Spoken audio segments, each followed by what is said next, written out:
Donc, bonjour, je suis Yacine Belkodja, je vais vous présenter Nivotech, la société que j'ai fondée en 2020. Donc, Nivotech est une société de monitoring des fluides. Donc, ce que l'on nomme fluide, c'est gaz, eau, courant électrique, champ magnétique. Ce que nous apportons aujourd'hui comme expertise, c'est que nous arrivons avec des capteurs connectés intelligents à remonter une data n'importe où sur le territoire. Ce qui permet donc d'éviter des déplacements pour les opérateurs et d'avoir des niveaux d'alarme sur les dysfonctionnements. Et surtout, pour pouvoir agir, il faut comprendre, et comprendre, c'est étudier.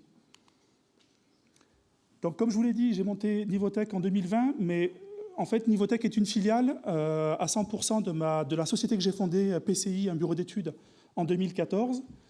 Un client m'a demandé si j'étais capable de pouvoir mesurer dans les bassins de rétention enterrés le niveau d'eau et de pouvoir alerter quand il y a des dysfonctionnements. Le projet est né en 2019, donc on a mis le premier capteur in situ. 2020, il était validé. 2021, nos partenaires industriels nous ont dit la solution pour la France, c'est intéressant, mais nous, on veut travailler au niveau européen avec les mêmes capteurs. Donc on a repris notre travail, on s'est remis encore à plancher. Et en 2021, nous avons sorti toutes nos opérations aujourd'hui pour pouvoir vendre à l'export et donc pouvoir fonctionner dans tous les pays de l'Union européenne. À ce jour, nous avons 9 capteurs disponibles autour de la gestion de l'eau, principalement, et 15 capteurs d'ici la fin de l'année. Donc le modèle économique est très simple, c'est qu'on propose donc des capteurs et des abonnements à la plateforme et au réseau télécom. Le cas échéant, pour quelques opérations ponctuelles de mesure, notamment pour les réseaux d'assainissement, on peut louer, faire une offre pour quelques mois, ce qui permet d'avoir, au lieu d'utiliser un data logger, on utilise la solution Nivotech pour pouvoir apporter cette data.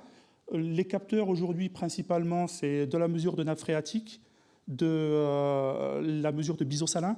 On remonte de la data sur des débits dans les réseaux d'assainissement, dans les bassins de rétention, les cours d'eau, donc la hauteur des cours d'eau. Et j'espère incessamment sous peu, d'ici la fin de l'année, pouvoir commencer à mesurer les pollutions dans les eaux de surface.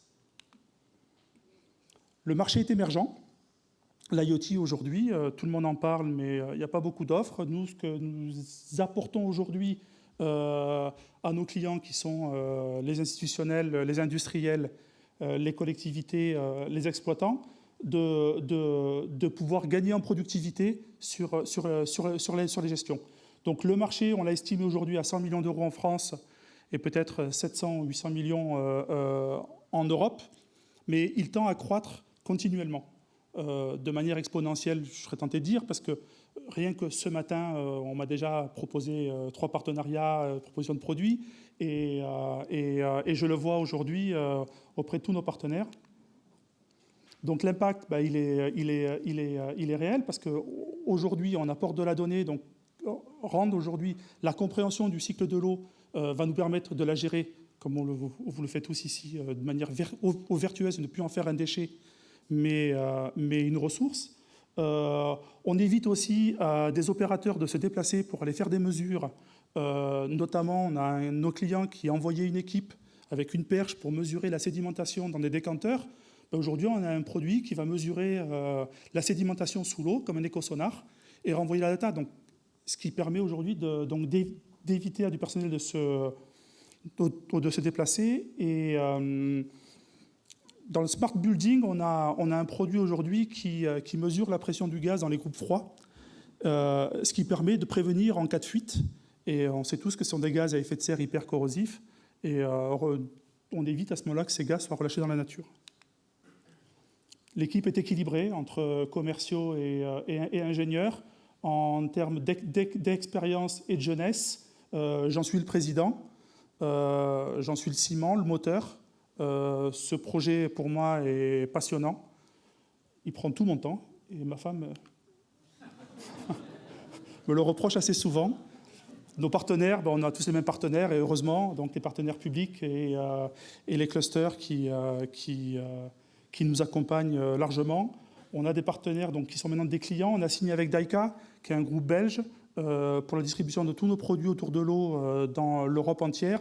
Et je l'espère, d'ici la fin de l'année, pouvoir finaliser le contrat de distribution avec Vavin, qui est une société néerlandaise assez connue dans la gestion des flux, d'eau notamment.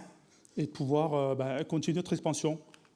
Nous sommes à la recherche de nous présenter parce qu'on a beaucoup travaillé, mais très peu communiqué. Donc il est temps un petit peu aujourd'hui de se faire connaître.